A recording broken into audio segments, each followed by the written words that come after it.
ಅಶೋಕ್ ಗೌಡ್ರೆ, ಇದೇ ಓವೈಸಿ ಅವರು ಎಲೆಕ್ಷನ್ ಅಲ್ಲಿ ಗೆದ್ದು ಪ್ರಮಾಣ ವಚನ ಸ್ವೀಕಾರ ಮಾಡೋ ಸಂದರ್ಭದಲ್ಲಿ ಜೈ ಪ್ಯಾಲೆಸ್ಟೀನ್ ಅಂತಾರೆ. ಪಾಪ ಓವೈಸಿ ಅವರಿಗೆ ಬಾಂಗ್ಲಾದೇಶದಲ್ಲಿ ಹಿಂದೂಗಳಿಗೆ ಏನಾಗ್ತಿದೆ ಕಾಣಿಸೋದಿಲ್ಲ. ರಾಹುಲ್ ಗಾಂಧಿ ಅವರು ಜಾತಿ ಮಿಲಿಟರಿಯಲ್ಲಿ ಮೀಡಿಯಾದಲ್ಲಿ ಜಾತಿ ಹುಡುಕುವ ರಾಹುಲ್ ಗಾಂಧಿ ಅವರು ಪಾಪ ಬಾಂಗ್ಲಾದೇಶದಲ್ಲಿ ಹಿಂದೂಗಳ ಮೇಲೆ ಆಗ್ತಿರುವ ಅಟ್ಯಾಕ್ ಬಗ್ಗೆ ಮಾತಾಡೋದೇ ಇಲ್ಲ. ಕಾಂಗ್ರೆಸ್ನಲ್ಲಿ ಓಲೈಕೆ ಇಲ್ಲ ಅನ್ನೋರು, ಕಾಂಗ್ರೆಸ್ನಲ್ಲಿ ಓಲೈಕೆ ಇಲ್ಲ ಅಂತ ಹೇಳ್ತಿರೋರು, ಕಾಂಗ್ರೆಸ್ನಲ್ಲಿ ಇದನ್ನ ನೋಡೋ ಮನಸ್ಥಿತಿ ಇಲ್ಲ ಅನ್ನೋದನ್ನ ಗೊತ್ತಿಲ್ಲ.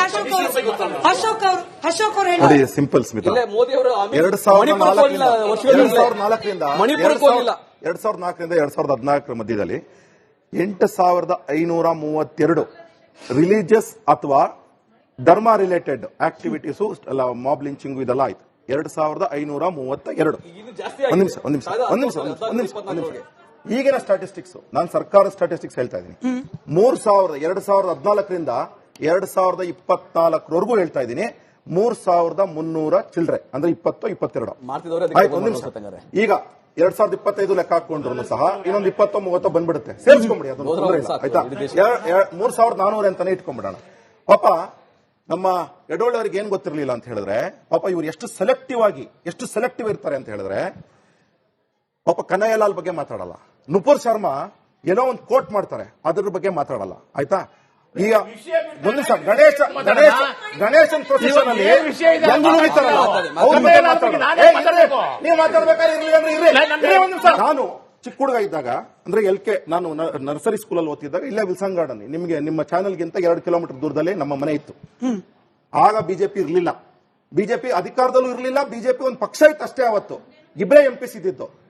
85-86 ಅಲ್ಲಿ ಪಾಕಿಸ್ತಾನ್ ಜಿಂದಾಬಾದ್ ಅಂತಿದ್ರು ನಮ್ಮ ಮನೆ ಪಕ್ಕದವರು. ಯಾಕ್ರಿ ಅಂತ ಇದ್ರು ಪಾಕಿಸ್ತಾನ ಜಿಂದಾಬಾದ್ ಅಂತ? ಈ ದೇಶ ನೆಲ ಕೊಟ್ಟಿರ್ಲಿಲ್ವೇಂದ್ರೆ ಅವ್ರಿಗೆ, ನೀರು ಕೊಟ್ಟಿರ್ಲಿಲ್ಲ, ಊಟ ಕೊಟ್ಟಿರ್ಲಿಲ್ವೇಂದ್ರೆ? ಯಾವ್ದು ಮೂಲಭೂತವಾದ? ನಾನು ಕೋಟ್ ಮಾಡಿದ್ದೇನೆ ಗೊತ್ತಾ? ಯಾವುದೇ ಮೂಲಭೂತವಾದ ಯಡಳ್ಳಿ ಅವರಿಗೆ ಪ್ರಶ್ನೆ. ಯಡಳ್ಳಿ ಸರ್, ಯಾವ ಮೂಲಭೂತವಾದ ಈ ದೇಶಗಳ ವ್ಯವಸ್ಥೆಯನ್ನು ಕೂಡ ಮೀರಿ ನಾವು ಆಕ್ರಮಣ ಮಾಡಬೇಕು ಅನ್ನೋದನ್ನು ಕಲಿಸ್ಕೊಡುತ್ತೆ? ಮತ್ತೆ ನಾನು ಬಾಂಗ್ಲಾದೇಶದ ಪ್ರಶ್ನೆ ಕೇಳ್ತೀನಿ. ಈ ದೀಪು ಚಂದ್ರದಾಸ್ ಹತ್ಯೆ ಆದ ನಂತರದಲ್ಲಿ ಸಾಮಾಜಿಕ ಜಾಲತಾಣದಲ್ಲಿ ಹಾಗೆ ಬಾಂಗ್ಲಾದ ನ್ಯೂಸ್ ಚಾನೆಲ್ಗಳಲ್ಲಿ ಹರಿದಾಡ್ತಿರುವ ವಿಡಿಯೋ ಒಂದು, ಬಾಬರ್, ಇದೇ ಹೇಳಿಕೆ ಸರ್ ಬರ್ತಾ ಇರೋದು, ಬಾಬರನ ಹೆಜ್ಜೆಯನ್ನ ಅನುಸರಿಸ್ತೀವಿ, ಭಾರತದ ಸಪ್ತ ಸಹೋದರಿಯರು ಅಂದ್ರೆ ನಮ್ಮ ದೇಶದ 7 ರಾಜ್ಯಗಳನ್ನ ನಾವು ಆಜಾದ್ ಮಾಡ್ತೀವಿ. ಇದನ್ನ ಹೇಳ್ತಿರೋದು ಯಾರು? ಅದೇ ಬಾಂಗ್ಲಾದೇಶದಲ್ಲಿರ್ತಕ್ಕಂಥ ಮೂಲಭೂತವಾದಿಗಳು. ನಾನು ಅದಕ್ಕೆ ಹೇಳಿದ್ದು, ಮೂಲಭೂತವಾದ ಅನ್ನೋದು ತಲೆಗೆ ಹತ್ತಿದ್ರೆ ಡೆಮಾಕ್ರಸಿ, ಕಾನ್ಸ್ಟಿಟ್ಯೂಷನ್, 2 ದೇಶಗಳ ನಡುವೆ ಸೌಹಾರ್ದತೆ, ಇದಕ್ಕೆ ಬೆಲೆ ಇರೋದಿಲ್ಲ. ಯಾವ ಬಾಬರನ ಹೆಜ್ಜೆಯನ್ನು ಅನುಸರಿಸಬೇಕು, ಭಾರತವನ್ನ ತುಕಡೆ ಮಾಡಬೇಕು ಅಂತ ಹೇಳಿ ಬಾಂಗ್ಲಾದೇಶದಲ್ಲಿರೋ ಮುಸಲ್ಮಾನನಿಗೆ ಯಾಕೆ ಅನ್ನಿಸ್ಬೇಕು? ಬಾಂಗ್ಲಾದೇಶದಲ್ಲಿರೋ ಮುಸಲ್ಮಾನ್ಗೆ ಅನ್ಸುತ್ತಂತ ನಾವು ಮುಸಲ್ಮಾನ ಅಂತ ಯಾಕಂತೀರಿ? He is a Muslim. ಇರ್ಲಿ, ಬಾಬರನ ಅನುಯಾಯಿ. ನಾನು ಹೇಳ್ತಾ ಇರೋದು, ಅವರದ್ದೇ ಬಾಯಲ್ಲಿ ಬಂದ ಹೇಳಿಕೆ. ಮುಸ್ಲಿಂ ಅಂತ ಯಾಕೆ ಹೇಳ್ತೀರಿ? ಎಷ್ಟು ಕಣ್ಣಿಗೆ ಪಟ್ಟಿ ಕಟ್ಕೊಳ್ತೀರಿ ಸರ್? ಕಣ್ಣಿಗೆ ಎಷ್ಟು ಪಟ್ಟಿ ಕಟ್ಕೊಳ್ತೀರಿ? ಹೇಳ್ತೀನಿ, ನಾನು ಯಾವನೋ ಒಬ್ಬನು ತಲೆ ತಿರುಗಿದವನು ಪಾಕಿಸ್ತಾನ ಜಿಂದಾಬಾದ್ ಅಂದ ತಕ್ಷಣ ಇಡೀ ಒಂದು ಸಮುದಾಯವೇ ದೇಶದ್ರೋಹ ಅನ್ನೋದು ತಪ್ಪು. ಇದಕ್ಕೆ ಇಸ್ಲಾಮಾಬಾದ್ ಅಂತ ಹೇಳ್ತೀವಿ ನಾವು. ಅರ್ಥ ಮಾಡ್ಕೊಳ್ಳಿ. ಅಲ್ಲೊಬ್ಬ ಬಾಂಗ್ಲಾದೇಶದಲ್ಲಿ ಒಬ್ಬ ಮುಸಲ್ಮಾನ ವ್ಯಕ್ತಿ ಆ ರೀತಿ ಹೇಳಿಕೆ ಒಬ್ಬ ಅಲ್ಲ ಸರ್, ಇಡೀ ಬಾಂಗ್ಲಾದೇಶ ಇವತ್ತು ಅನ್ರೆಸ್ಟ್ ಆಗಿರೋದಕ್ಕೆ ಏನ್ ಕಾರಣ ಅಂತ ನೀವು ತಿಳ್ಕೊಳ್ಳಿ.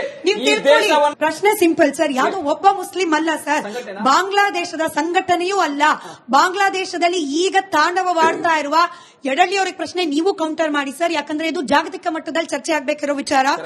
ಭಾರತದ ಈಶಾನ್ಯ ಭಾಗದಲ್ಲಿರುವ 7 ರಾಜ್ಯಗಳನ್ನ ಭಾರತದಿಂದ ಸಪರೇಟ್ ಮಾಡಬೇಕು, ಅದನ್ನ ಗ್ರೇಟರ್ ಬಾಂಗ್ಲಾದೇಶ ಮಾಡಬೇಕು. ಹೇಳ್ದವನ್ ಯಾರು ಸರ್? ಸೋಷಿಯಲ್ ಮೀಡಿಯಾದಲ್ಲಿ ಪೋಸ್ಟ್ ಮಾಡಿದ ಇದೇ ಉಸ್ಮಾನ್ ಹಾದಿ. ಆತ ಸತ್ತ ಅನ್ನೋ ಕಾರಣಕ್ಕೇನೆ ಇವತ್ತೊಬ್ಬ ಹಿಂದೂವನ್ನ ಬಲಿ ಕೊಟ್ಟಿರೋದು. ಇದು ಒಬ್ಬ ಮುಸಲ್ಮಾನನ ಮನಸ್ಥಿತಿ ಅಲ್ಲ, ಅಲ್ಲಿರ್ತಕ್ಕಂಥ ರಾಡಿಕಲ್ ಇಸ್ಲಾಮಿಸ್ಟ್ಗಳ ಮನಸ್ಥಿತಿ. ಇದು ಒಂದು ಸಂಘಟನೆ, ಒಂದು ಪೊಲಿಟಿಕಲ್ ಪಾರ್ಟಿ ಅಲ್ಲ ನಟರಾಜ್ ಗೌಡ್ರೆ. ಮತ್ತೆ ಹೇಳ್ತಿದ್ದೀನಿ, ರಾಡಿಕಲ್ ಇಸ್ಲಾಂ ಟೆರರಿಸ್ಟ್ ಮನಸ್ಥಿತಿ ಇದು. ಭಾರತವನ್ನು ತುಕಡೆ ಮಾಡಬೇಕು ಅನ್ನೋ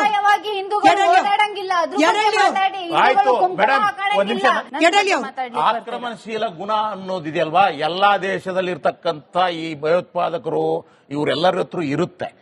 ಆಯ್ತಾ? ನಮ್ಮ ಹಲವಾರು ಜನ ನಮ್ಮವರೇ ಹೇಳ್ತಾ ಇದ್ದಾರೆ, ನೇಪಾಳ ನಮ್ದು, ಶ್ರೀಲಂಕಾ ನಮ್ದು, ಅವನ್ನೆಲ್ಲ ಆಕ್ರಮಿಸ್ಕೋಬೇಕು, ಅಖಂಡ ಹಿಂದೂ ಭಾರತವನ್ನು ಕಟ್ಟಬೇಕು ಅಂತ ನಾವು ಹೇಳ್ದವ್ರು ಹೇಳ್ತೀವಿ. ಕೊಂದ್ರ ಸರ್, ಹೇಳ್ತೀವಿ. ಹೇಳ್ದವ್ರು ಕೊಂದ್ರ, ಅದನ್ನು ಆಕಸ್ಮಿಕವಾಗಿ ಹೇಳ್ಬೇಕು. ಯಾರೇ ಹೇಳಿರ್ಲಿ ಮೇಡಮ್, ಅವನು ಬಾಂಗ್ಲಾದೇಶದಲ್ಲ ಮತ್ತೊಂದು ದೇಶದ ಬಗ್ಗೆ ಮಾತಾಡಿದ್ರೆ, ನಮ್ಮ ದೇಶದ ಒಂದೇ ಒಂದು ಇಂಚನ್ನ ನಾನು ತೆಗೆದುಕೊಳ್ತೀನಿ ಅಂತ ಹೇಳಿದ್ರೆ ಅವನು ಈ ದೇಶದ ದ್ರೋಹಿ, ಅವನು ಶಿಕ್ಷಾರ್ಹವಾಗ್ತೀವಿ. ಅವನು ಚೀನಾದವರು ಈಗಾಗಲೇ ಬೇಕಾದಷ್ಟು ಆಕ್ರಮಿಸಿಕೊಂಡಿದ್ದಾರಲ್ವಾ, ಅದು ತಪ್ಪು. ಆಕ್ರಮಿಸ್ಕೊಂಡು ಬಿಟ್ಟಿದಾರಲ್ಲ, ಅವ್ರದ್ದು ತಪ್ಪೇ. ಆದ್ದರಿಂದ ನೀವು ಯಾವುದೇ ಧರ್ಮವನ್ನು ತೆಗೆದುಕೊಳ್ಳಿ, ಬೌದ್ಧ ಧರ್ಮ, ಹಿಂದೂ ಧರ್ಮವನ್ನು ಬಿಟ್ಟರೆ ಎಲ್ಲಾ ಧರ್ಮಗಳಲ್ಲೂ ಸಹಿತ ಹಿಂಸೆಯ ವೈವಿಧ್ಯೀಕರಣ ಆಗಿದೆ. ನೆನಪಿಟ್ಕೊಳ್ಳಿ, ಅದು ಕುರಾನ್ ಅಲ್ಲಿ ಆಗಿರ್ಬೋದು ಅಥವಾ ನಮ್ಮ ಭಗವದ್ಗೀತೆಯಲ್ಲಿ ಆಗಿರ್ಬೋದು.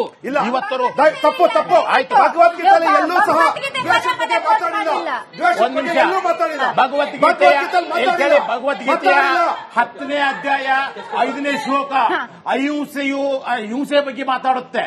ನೀವು ಇಲ್ಲೇ ಇವಾಗ ಬೇಕಾದಷ್ಟು ನೀವು ಇದ್ರ ಬಗ್ಗೆ ಹೇಳ್ತಾ ಇದ್ದೀನಿ. ಅರ್ಜುನ ಕೇಳ್ತಾನೆ, ನಾನು ನನ್ನ ಅಣ್ಣ ತಮ್ಮನಿಗೆ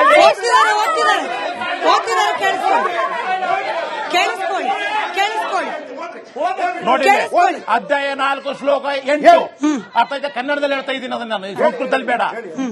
ಸಾಧುಗಳ ರಕ್ಷಣೆಗೆ, ದುಷ್ಟರ ನಾಶಕ್ಕೆ ಮತ್ತು ಧರ್ಮ ಸ್ಥಾಪನೆಗೆ ನಾನು ಯುಗಯುಗಗಳಲ್ಲಿ ಅವರಿಸುತ್ತೇನೆ ಮತ್ತು ಅವರನ್ನು ಸಂಹರಿಸುತ್ತೇನೆ. ಅರ್ಥ ಮಾಡ್ಕೊಳ್ಳಿ. ಅಂದ್ರೆ ಇನ್ನೊಂದ್ಸತಿ ಓದಿ ಸರ್, ಇನ್ನೊಂದ್ಸತಿ ಓದಿ ಪ್ಲೀಸ್ ಪ್ಲೀಸ್. ಇನ್ನೊಂದ್ಸತಿ ಓದಿ ಸರ್, ಅರ್ಥ ಆಯ್ತಾ? ಇನ್ನೊಂದ್ಸತಿ ಓದಿ ಸರ್. ಇನ್ನೂ ಒಂದ್ಸರ್ತಿ ಇಲ್ಲ ಹೇಳ್ತೀನಿ, ಇಲ್ಲ, ಅದನ್ನೇ ಓದಿ ಸರ್ ಇನ್ನೊಂದ್ಸಲ. ಪರಿತ್ರಾಣಾಯಾಮ್ ಸಾಧು ನಾಮ್ ಅಂತ ಹೇಳ್ಬಿಟ್ಟು ನಿಮ್ಗೆ ಗೊತ್ತಿರಬಹುದು. ಅದರದೇ ಸಾಧುಗಳ ರಕ್ಷಣೆಗೆ, ತಪ್ಪ ಸಾಧುಗಳ ರಕ್ಷಣೆ. ಒಂದು ನಿಮಿಷ ಪೂರ್ತಿ ಓದಿ. ದುಷ್ಟರ ನಾಶಕ್ಕೆ, ದುಷ್ಟರು ಅಂದ್ರೆ ಯಾರು? ಯಾರು ದುಷ್ಟರು? ಒಂದು ನಿಮಿಷ, ಯಾರು ಹೇಳಿದ್ರು? ಅದರಲ್ಲಿ ಅವ್ರು ಇವತ್ತು ಕಂಪ್ಲೀಟ್ ಆಗಿ ಎಕ್ಸ್ಪ್ಲೈನ್ ಮಾಡ್ತಾರೆ. ಭಗವದ್ಗೀತೆಯಲ್ಲಿ ಹಿಂಸೆ ಎಲ್ಲಿದೆ ಎಕ್ಸ್ಪ್ಲೈನ್ ಮಾಡ್ತಾರೆ. ಧರ್ಮ ಸ್ಥಾಪನೆಗಾಗಿ, ಹೌದು, ಅರ್ಥ ಆಯ್ತಾ? ಧರ್ಮ ಸ್ಥಾಪನೆಗಾಗಿ ನಾನು ಯುಗಯುಗಗಳಲ್ಲಿ ಹುಟ್ಟುತ್ತೇನೆ ಮತ್ತು ಹಿಂಸೆಯನ್ನ ಧರ್ಮದ ಹಿಂಸೆ ಅಂದ್ರಲ್ಲ. ಒಂದ್ ನಿಮಿಷ,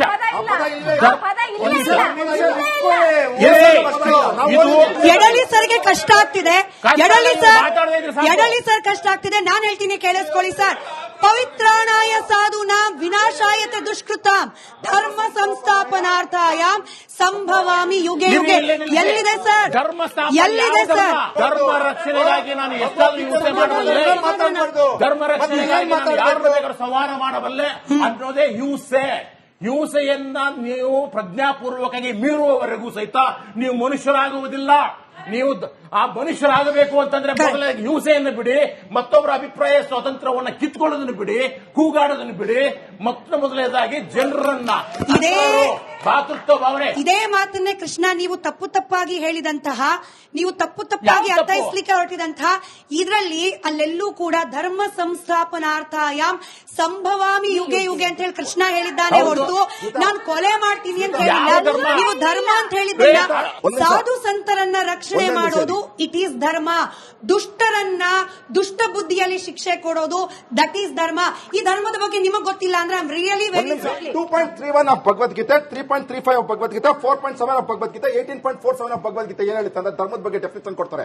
ಏನ್ ಹೇಳ್ತಾರೆ? ನಿನ್ನ ಕರ್ತವ್ಯ ಇದೆ, ನಿನ್ನ ಕರ್ತವ್ಯ ಯಾರು ನಿನ್ನ ಬಂದು ಈ ರೀತಿ ಯಾರು ಪ್ಯಾಂಟ್ ಬಿಚ್ಚಿಬಿಟ್ಟು ಗನ್ ಇಡ್ತಾರಲ್ಲ ಅದು ಧರ್ಮ. ಅವಾಗ ಯಾವನ್ ಹೊಡಿತಾನಲ್ಲ ಅವನ್ನ ಹೊಡೆದವನ್ನ ಹೊಡೆಯೋದು ಧರ್ಮ. ಅದ್ರ ಬಗ್ಗೆ ಹೇಳ್ತಾರೆ. ನಿನ್ನ ಡ್ಯೂಟಿ